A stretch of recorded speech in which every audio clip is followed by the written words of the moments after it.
Hello guys, good morning. कैसे हैं आप? मैं अंकित तिवारी आज आपसे दोबारा मिलने आया हूं और एक नई एनर्जी और एक नए जोश के साथ आया हूं। गाइस, जो आज हमारा का टॉपिक है वो है GST, it's goods and service tax. बहुत से लोगों को ये नहीं पता कि जीएसटी होता क्या है। बहुत से लोगों को तो पता है, बट इसकी डीप नॉलेज आई थिंक अब कुछ शायद कम ही लोगों के पास होगी। तो मैं आज आपको इस टॉपिक में सारी चीज़ क्लियर कर दूंगा जीएसटी के बारे में। गवर्नमेंट इसका एडवांटेज क्या है, डिसएडवांटेज क्या है, गवर्नमेंट को इसका फ़ायदा क्या है, हमें इसका फ़ायदा क्या है और इसके आने से क्या क्या हुआ।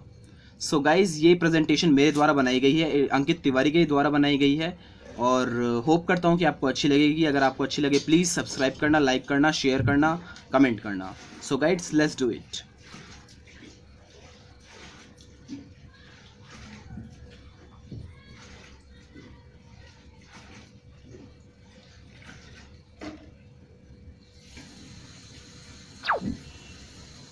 ओके, सो फर्स्टली क्या है हमारे पास? GST, it's goods and service tax. Then हमारे पास आता है गुड्स।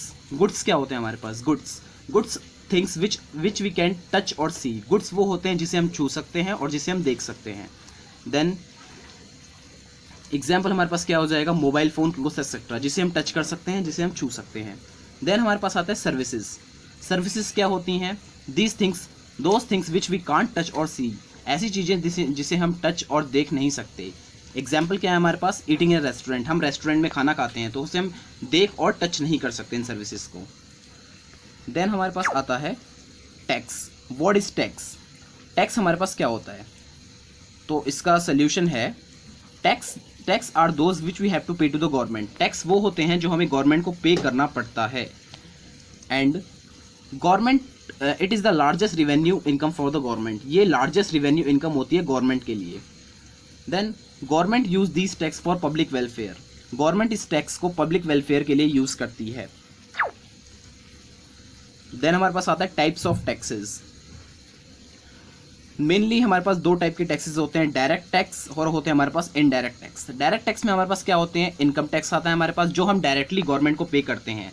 सपोज हमारी 2.5 लाख से ज़्यादा इनकम है पर ईयर, तो हमें गवर्नमेंट को पे करना पड़ता है, वो होता है इनकम टैक्स।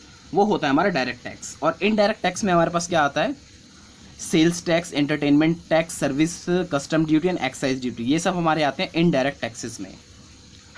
देन हमारे पास आता है इनडायरेक्ट टैक्सेस को service custom duty excise duty जो इसके अंदर आते थे, इसको हटा के हमारे पास एक टैक्स आ गया। वो क्या है? जीएसटी, जिसका मतलब होता है goods and service tax.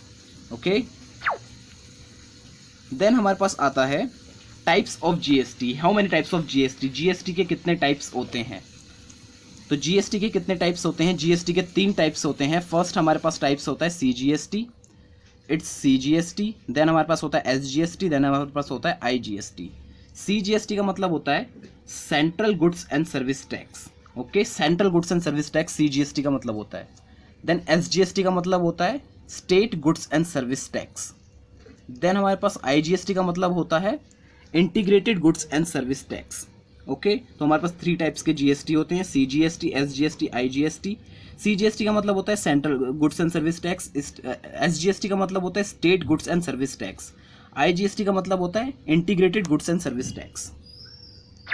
Then हमारे पास आता है एग्जाम्पल। एग्जाम्पल में हमारे पास पहले क्या आता है? पहले हमारे पास था प्रीवियस सिस्टम। देन अब हमारे पास है जीएसटी सिस्टम। तो मैं एग्जाम्पल लेता हूँ, जैसे प्रोड्यूसर है। प्रोड्यूसर ने क्या किया? प्रोड्यूसर ने 50 रुपीज़ का अपने रॉ मटेरियल लगाए, प्लस 50% अपना प्रॉफिट ऐड किया, तो टोटल इसकी कॉस्ट कितनी हो गई? 100 हो गई। प्लस 10 रुपीज़ इस पर हमारे पास टैक्स है। 50 का रॉ मटेरियल लगाया और 50 का उसने अपना प्रॉफिट ऐड किया, प्लस 10 रुपीज़ उसका क्या है? प्रॉफिट है।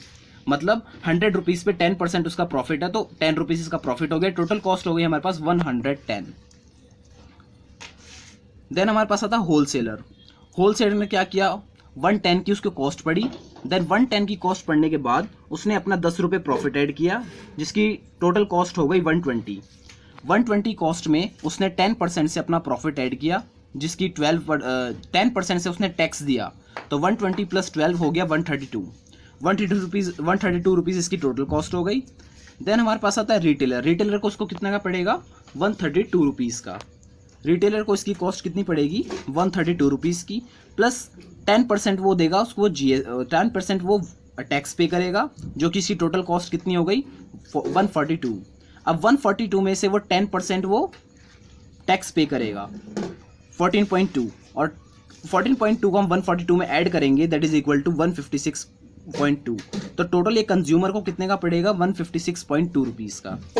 देन अब जो हमारा नाउ जो सिस्टम चल रहा है वो है जीएसटी सिस्टम। जीएसटी सिस्टम में सबसे पहले होता है प्रोड्यूसर को 50 रुपीज़ का रॉ मटेरियल लगाया प्लस 50 रुपीज़ उसने अपना प्रॉफिट ऐड किया, तो उसकी टोटल कॉस्ट हो गई 100 में से उसने 5% उसने जीएसटी दिया, तो टोटल कॉस्ट हो गई इसकी 105।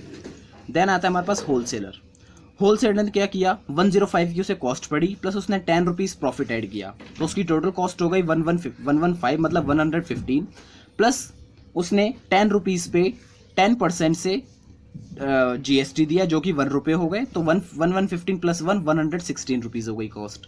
देन रिटेलर को इसकी कॉस्ट कितनी पड़ी, रिटेलर को इसकी कॉस्ट पड़ी 116। अब 116 प्लस 10 रुपीज़ उसने अपना प्रॉफिट ऐड किया, और 10 रुपीज़ पे तो उसकी टोटल कॉस्ट हो गई 126, और 10 रुपीज़ पे 10% उसका जीएसटी हो गया, तो उसकी टोटल कॉस्ट हो गई 127। देन कंज्यूमर को अल्टीमेटली इसकी कॉस्ट कितनी पड़ी 127। तो आप देख सकते हैं प्रीवियस सिस्टम में हमारे कंज्यूमर को 156.2 रुपीज़ कॉस्ट पड़ रही थी, और अब जीएसटी के आने से कंज्यूमर को 127 रुपीज़ की कॉस्ट पड़ रही है। तो ये हमारे डिफरेंसेस हैं जीएसटी और प्रीवियस सिस्टम में आने से, कि जीएसटी आने के एडवांटेज क्या है, फ़ायदा क्या हुआ जीएसटी आने का।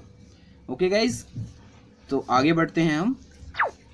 देन हमारे पास आते हैं categories of GST. Categories of GST में फर्स्ट कैटेगरी है हमारी 0%। 0% कैटेगरी में हमारे पास क्या आते हैं, books, bread, eggs, fresh vegetables. Then हमारे पास आते हैं कैटेगरी 2, जो कि क्या है हमारी 5%। 5% में क्या आते हैं हमारे पास, shoes, tea, coffee and railway ticket. Then next हमारे पास आता है कैटेगरी 3, जिसमें 12 एंड 18% है। 12 एंड 18% में क्या है, mobile phone, ayurvedic medicine, camera and computer. Then category 4 है जो है वो 28% की है, उसमें हमारे पास क्या है, branded jeans, 5 star hotel, telecom services etcetera.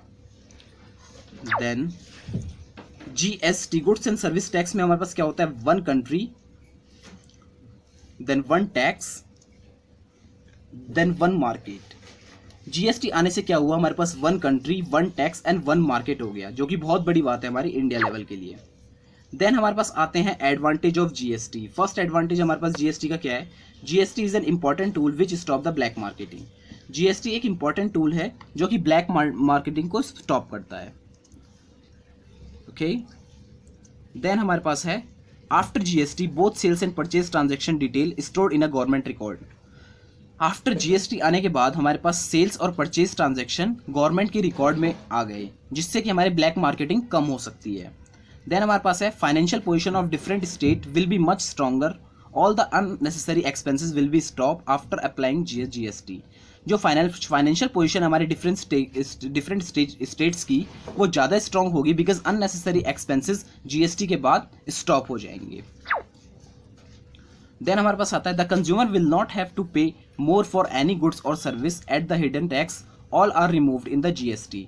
This will bring transparency in the grass root level of the supply chain.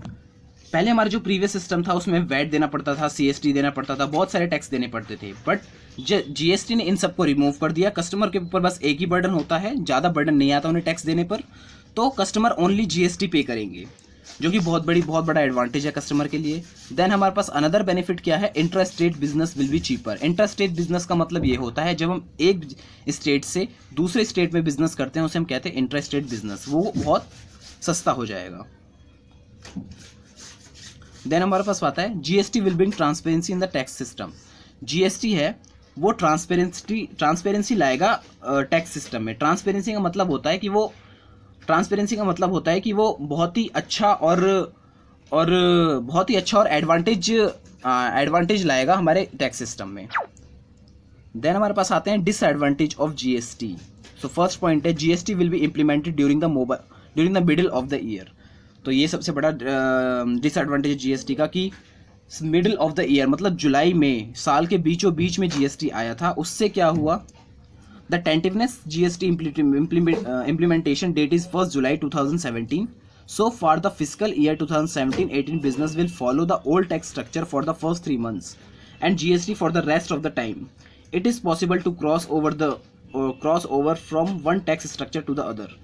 Because 1 जुलाई से पहले हम पहले वाला टैक्स फॉलो करते थे, इट्स वैट और CST, बट GST आने से मिडिल ऑफ द ईयर में हमें GST यूज़ करना पड़ा, जिससे हमारे accounting year plus accounting software plus हमारे बैंकिंग लाइंस में हमें बहुत प्रॉब्लम्स आई हमें, इसीलिए ये हमारे डिसएडवांटेज है। देन हमारे पास आता है change in business software. Most business use accounting software और ERPs, enterprises resource planning, for filing tax returns which have excise, VAT and service tax already incorporated in them. Most business में हमारे पास क्या था, अकाउंटिंग बिजनेस में ERP, Tally ERP 9 मतलब enterprises resource planning में हमारे टैक्स फिल करने के लिए हमारे पास वैट और service tax already incorporated in them, already उसमें फीड हो रखे थे। बट GST आने के बाद the change with GST will require them to change their ERP too, leading to increased cost of purchasing new software and training employees. GST आने के बाद हमें सॉफ्टवेयर को नए सॉफ्टवेयर खरीदने पड़े, जिसमें हमें GST लाना पड़ा और GST का इम्प्लीमेंटेशन करना पड़ा हमारे सॉफ्टवेयर में। तो ये भी बहुत बड़ा डिसएडवांटेज है हमारे लिए ये। देन ये लास्ट हमारी वीडियो थी और मुझे लगता है आपको अच्छी लगी होगी वीडियो। तो thank you so much guys for watching my presentation. Hope you like my presentation and this is Ankit Tiwari. ये प्रेजेंटेशन मेरे द्वारा बनाई गई है एंड ये मेरा कॉन्टैक्ट है, ये मेरा ईमेल है। अगर कोई भी प्रॉब्लम आपको इसमें आती है तो प्लीज़ मुझे ईमेल करें, कॉन्टैक्ट करें और प्लीज़ गाइज शेयर करें और सब्सक्राइब करें, शेयर करें, लाइक करें, कमेंट करें, please guys please. Thank you so much.